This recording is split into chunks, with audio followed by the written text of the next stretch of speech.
ನಮಸ್ಕಾರ. CBS news ವಾರ್ತೆಗಳಿಗೆ ಸ್ವಾಗತ. ವಾರ್ತೆಗಳ ವಿವರ.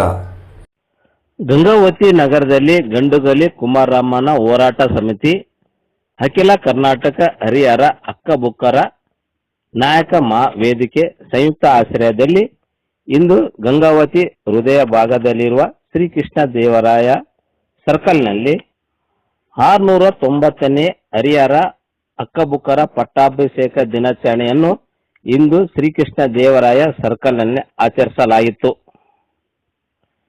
ಹರಿಹರ ಹಕ್ಕಬುಕ್ಕರು ಕ್ರಿಸ್ತಪೂರ್ವ 1336ರಲ್ಲಿ ಶ್ರೀ ಗುರು ವಿದ್ಯಾರಣ್ಯ ಮಾರ್ಗದರ್ಶನದ ಮೇರೆಗೆ ವಿಜಯನಗರ ಸಾಮ್ರಾಜ್ಯ ಸ್ಥಾಪನೆ ಮಾಡಲಾಯಿತು.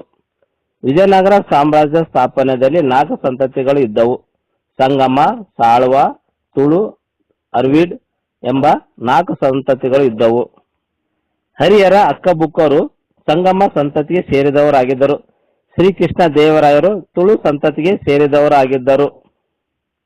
ವಿಜಯನಗರ ಸಾಮ್ರಾಜ್ಯದಲ್ಲಿ ಕಲೆ, ವಾಸ್ತುಶಿಲ್ಪ, ವಜ್ರ ವೈಡೂರ್ಯಗಳಿಂದ ತುಂಬಿ ತುಳುಕುವಂತ ವಿಜಯನಗರ ಸಾಮ್ರಾಜ್ಯ ಸ್ಥಾಪನೆ ಮಾಡಲಾಯಿತು. ಹರಿಹರ ಹಕ್ಕಬುಕ್ಕರು ಕನ್ನಡ ಸಾಮ್ರಾಜ್ಯಕ್ಕಾಗಿ ತಮ್ಮ ಸಾಮ್ರಾಜ್ಯವನ್ನು ಕಟ್ಟಿಕೊಟ್ಟಂತ ಹಕ್ಕಬುಕ್ಕರು ಕನ್ನಡ ಸಂಘ ಸಂಸ್ಥೆಗಳು ಇಂದು ಮರೆತಿದ್ದಾರೆ ಅಂತೇಳಿ ರಾಜ ಕುಮ್ಮಟ ದೊರೆ ರಾಜೇಶ್ ನಾಯಕ್ ನಮ್ಮ CBS ಪ್ರತಿನಿಧಿಗಳೊಂದಿಗೆ ಮಾತನಾಡುತ್ತಾ ತಿಳಿಸಿದರು.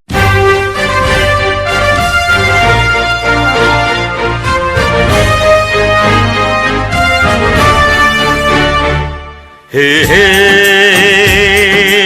ಆ ಓ ಹೋ ಆ ಹೇ ಹೇ ಆ ಓ ಹೋ ಆ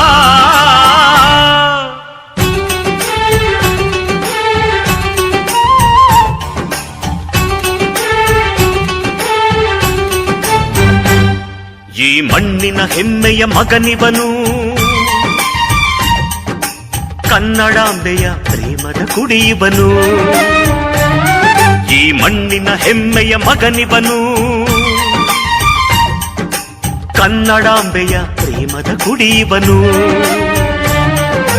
ಬಡವರ ಕಣ್ಣಿವನು, ಧರ್ಮಕ್ಕೆ ದೊರೆಯುವನು, ನ್ಯಾಯದ ನೆರಳಿವನು, ನೆನೆದವರ ಸಲಹುವನು ನಮ್ಮ ನಾಯಕನು. ಈ ಮಣ್ಣಿನ ಹೆಮ್ಮೆಯ ಮಗನಿವನು, ಕನ್ನಡಾಂಬೆಯ ಪ್ರೇಮದ ಕುಡಿಯುವನು. ಕನ್ನಡಾಂಬೆಯ ಪ್ರೇಮದ ಕುಡಿಯುವನು.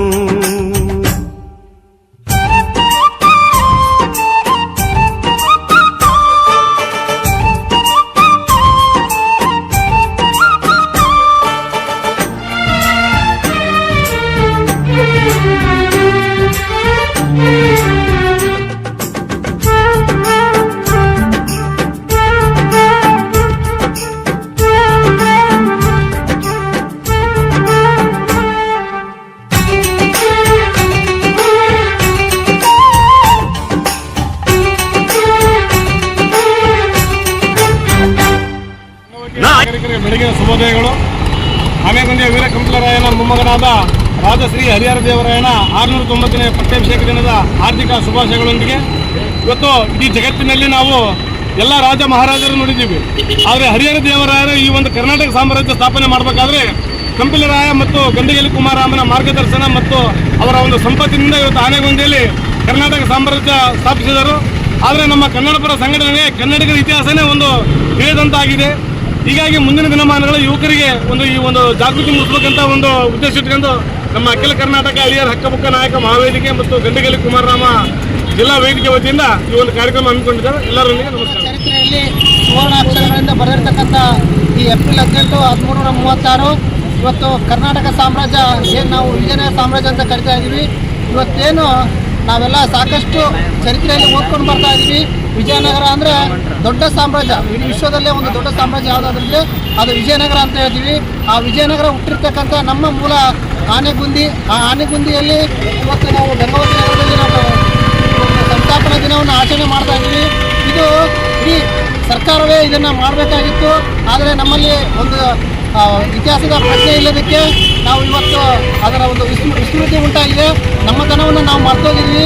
ಕನ್ನಡಿಗರು ಏನಂದರೆ ಯಾವುದು ಮಾಡೇ ಇಲ್ಲ ಅನ್ನುವ ರೀತಿ ಇವತ್ತು ನಮ್ಮನ್ನು ಆಳುವವರು, ನಮ್ಮ ಸಂಘಟನೆಗಳು ನಮ್ಮನ್ನು ಹೇಳ್ಕೊಳ್ತಾ ಇದ್ದಾವೆ. ಇದು ದೂರ ಆಗಬೇಕು.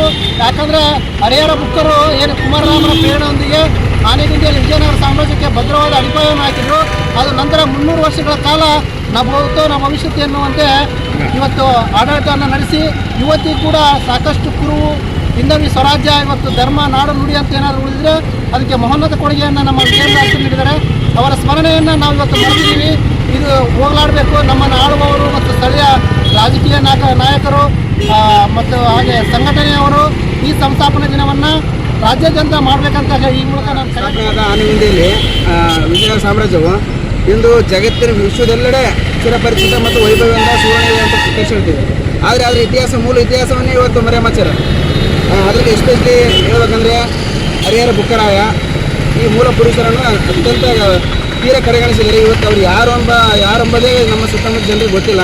ಕೇವಲ ಯಾವುದೋ ಹೊರ ದೇಶ ಅಥವಾ ಹೊರ ರಾಜ್ಯದ ರಾಜನನ್ನು ಮೆರೆಸುವಂಥ ಕಾರ್ಯ ಆಗ್ತಾ ಇದೆ. ಎಲ್ಲಿ ಹೋದರೂ ಕೂಡ ಅವರದೇ ಸರ್ಕಲ್ಗಳಿದ್ದಾವೆ. ನಮ್ಮ ಮೂಲ ಪುರುಷ, ನಮ್ಮ ಸುತ್ತಮುತ್ತಲಿನ ನೈಜ ಹೀರೋನ ನಾವು ಮರೆಮಾಚಿ ಹೊಸಮಲ್ಲಿ ದುರ್ಗ ಅಂತ ಇದೆ. ಹೊಸಮಲ್ಲಿ ದುರ್ಗನೇ ವೀರ ಕಂಪ್ಲಿರಾಯ ಅವರು ಮತ್ತು ಗಂಗೂರು ಕುಮಾರರಾಮರು ಅವರು ನಿರ್ಮಿಸಿದ ಕೋಟೆ ಅದು ಕೂಡ ಇವತ್ತಿಗೆ ಕೂಡ ಅದು ಯಾವುದೂ ಇಲ್ಲ. ಕೇವಲ ಯಾವುದಕ್ಕೆ ಇಂಥ ಮಹಾನ್ ಪುರುಷರನ್ನು ಕೇವಲ ಒಂದು ಜಾತಿಗೆ ತಾವು ತಗೊಂಡು ನಮ್ಮ ಜಾತಿಯನ್ನು ನಿಮ್ಮ ಜಾತಿಯನ್ನು ಮಾಡ್ತಾರೆ. ಬಟ್ ಇವರನ್ನು ಪ್ರತಿ ಜನಾಂಗದ ಪ್ರತಿ ಜಾತಿ ವ್ಯಕ್ತಿ ಕೂಡ ಪೂಜಿಸುವಂಥ ಕಾರ್ಯ.